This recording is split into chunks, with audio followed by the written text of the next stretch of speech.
Ну что вам, женщины, реально еще надо? Живите, радуйтесь. Но нет, ухожу. И тут происходит то, что сейчас называют завалить баланс значимости. Делай, что хочешь. Заклей себе рот скотчем, завяжи руки изолентой, смотреть телевизор, бухать с друзьями через день или ездить в баню с девками каждую неделю. Собака думает, он меня кормит, он во мне заботится, он дает мне кров, должно быть он Бог. Кошка, он меня кормит, он обо мне заботится, он дает мне кров, должно быть я Бог. Привет, друзья! Не так давно я выпустил ролик, где рассказывал, как покорить любую женщину. Есть такой супер мужской навык, как забота. Он сотни раз проверен на практике, и его обожают все женщины в мире. Вот ссылка.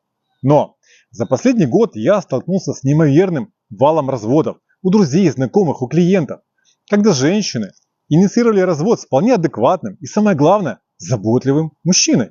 С другой стороны, мужские психологи сейчас дружно рассказывают, что женщины ценят, нарциссов. Тех мужчин, которые просто тупо игнорируют потребности женщины. Дескать, таких мужчин женщины любят, а таких мужчин тихо млеют. Жесткий, думающий исключительно о себе, о своих потребностях мужчина и есть тайная мечта любой женщины. Меня зовут Александр Корченко, я бизнес-тренер и кризис-менеджер. Подписывайся на канал, и сегодня ты узнаешь, как правильно находить баланс между игнором и суперзаботой. Когда слушаешь очередную мужскую историю типа Андрей, 35, 45, 50 лет, 15-20 лет в браке, 2 детей или больше, жена подала на развод. Разлюбила, нашла кого-то другого или что-то такое. Конечно, задаешь вопрос, а что ты такого делал? Как всегда, пил, бил, не любил, денег не давал. А мужчина говорит, нет, наоборот, люблю свою жену до потери пульса, заботился, помогал, поддерживал, детей обожаю, деньги нормальные зарабатываю, летаем в Турцию и Европы регулярно. Квартиру купил, машину, все кредиты выплатил. В общем, все в дом, все в семью. И выглядит он прилично, не жиробас какой-то, одет нормально. Вполне интересный для женщины вариант. Но его женщина решила уйти. И забота не помогла. Хотя, казалось бы, ну что женщине еще надо? Муж любит, заботится, живешь как за каменной стеной. Секса хоть отбавляй. И детей мужчина любит. Ну что вам, женщины, реально еще надо? Живите, радуйтесь. Но нет, ухожу.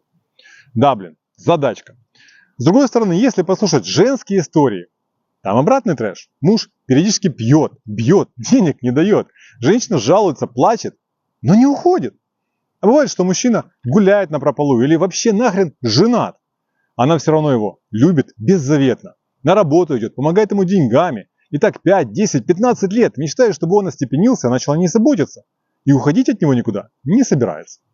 В общем, тут у меня возник когнитивный диссонанс. Неужели и правда, если вместо заботы класть болт на потребности женщины в отношениях, то так для мужчины, да и для женщин лучше? После нескольких разборов таких ситуаций с клиентами я понял следующее. Здесь действует то же самое правило, что и в лекарствах. В малых дозах лечит, в больших дозах убивает.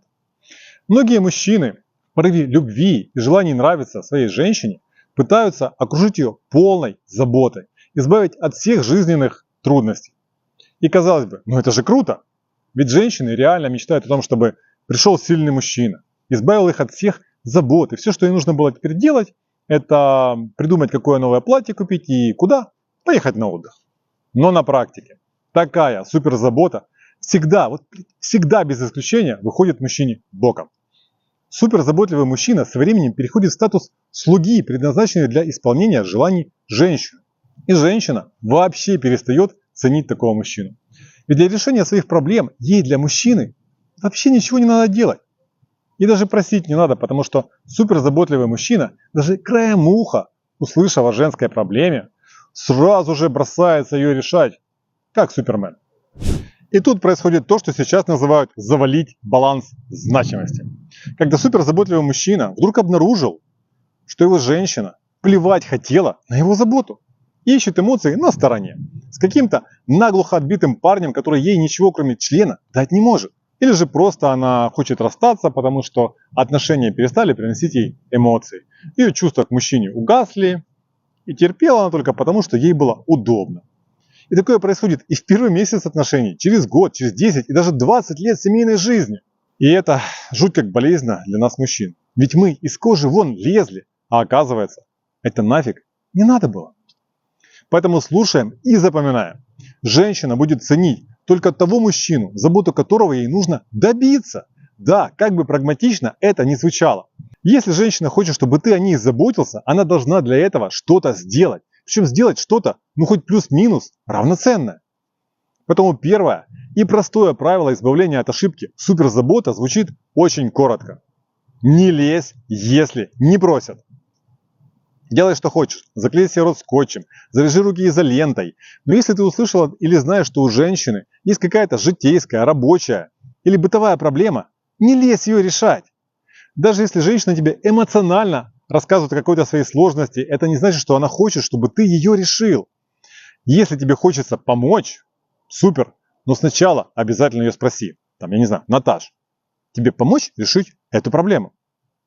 И только если она скажет, что да, она была бы тебе благодарна за помощь, вот тогда ты имеешь право вмешаться. Иначе может сработать еще одна фигня. Если ты лезешь решать без спроса, то ты можешь не знать всех деталей и решить проблему чуть-чуть не так, как хотела женщина. И тогда ты окажешься виноват, потому что она хотела не так, а ты полез, а тебя никто не просил. И ты вообще мудак, и она тебе больше никогда ничего в жизни не расскажет. Например, как-то еще в браке моя женщина пожаловалась мне, что после последней беременности у нее вздулось несколько вен на ногах. Ей это очень не нравится, она хотела бы это убрать. Я, как суперзаботливый олень, сразу же подключил знакомых. И меня познакомили с лучшим в столице хирургом-флебологом. Он взялся за операцию, но наотрез отказался называть сумму за нее. Такие операции тогда стоили примерно до $500, и я не стал уже париться и рассчитывал на эту сумму. Хирург сделал операцию по высшему разряду. Так что на ногах не осталось даже следа надрезов, не то что там шрамов. И ноги у жены стали выглядеть как новенькие. Но оказалось, что у лучшего хирурга ценник в 2 раза выше. И заплатить пришлось $1000, а не 500. Поскольку трата была не запланирована, я чуть урезал семейный бюджет и что-то там не купил жене в следующем месяце. То ли новый телефон, то ли какую-то одежду. И вот, мне еще месяц потом рассказывали, какой я плохой, что я не договорился о цене сразу, я неправильно рассчитал бюджет и так далее и тому подобное. И я тогда, конечно, очень сильно пожалел, что полез, что называется, без спроса. И таких случаев была масса. Отсюда вытекает второе правило баланса между заботой и игнором. Дай женщине возможность самой решить ее проблему. То есть, если бы я не полез и сказал, окей, найди решение проблемы с венами, а я просто оплачу. Это идеальный вариант, если женщина у вас на содержании. Конечно, она вряд ли бы нашла такого классного хирурга. Может быть, операцию сделали чуть хуже, а может и нет. Но ко мне претензий бы никаких не было. И третье правило баланса между заботой и игнором. Я описал его в видео «Перестань быть хорошим парнем». Вот ссылка. Речь о том, что для тебя твои мужские интересы всегда должны быть на первом месте. Но не надо путать интересы с зависимостями. Например, рубиться сутками в онлайн-игры, смотреть телевизор, бухать с друзьями через день или ездить в баню с девками каждую неделю, несмотря на то, что ты женат. Это не интересы, это зависимости, и их надо лечить. Я говорю о здоровых мужских интересах. Спорт, тачки, техника, саморазвитие, общение с друзьями и, конечно же, твое дело, которое приносит тебе деньги и драйв. Так вот, если женщине что-то нужно, и тебе ради этого надо пожертвовать своими интересами, то делать это в самом крайнем случае. Если действительно вариантов нет и без тебя никак. Когда вопрос важный, то здесь лучше не игнорировать. Например, женщине нужно к врачу, и она ожидала приема месяц или 2. И она просит тебя побыть с детьми, или отвезти ее, побыть с ней и поддержать ее.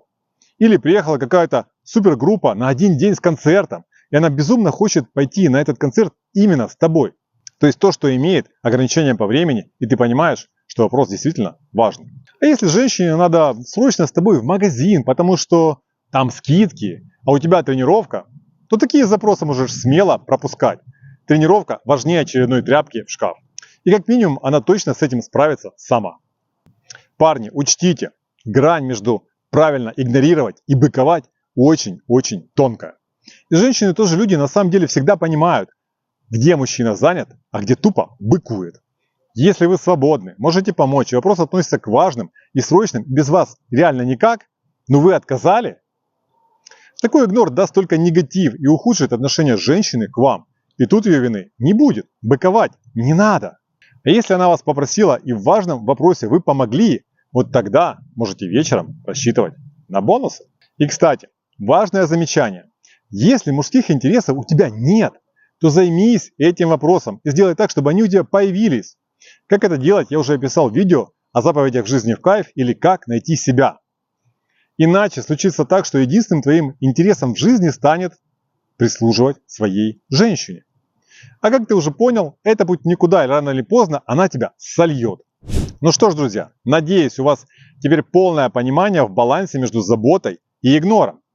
Поделитесь, пожалуйста, в комментариях, что у вас лучше работает в отношениях. Забота или игнор?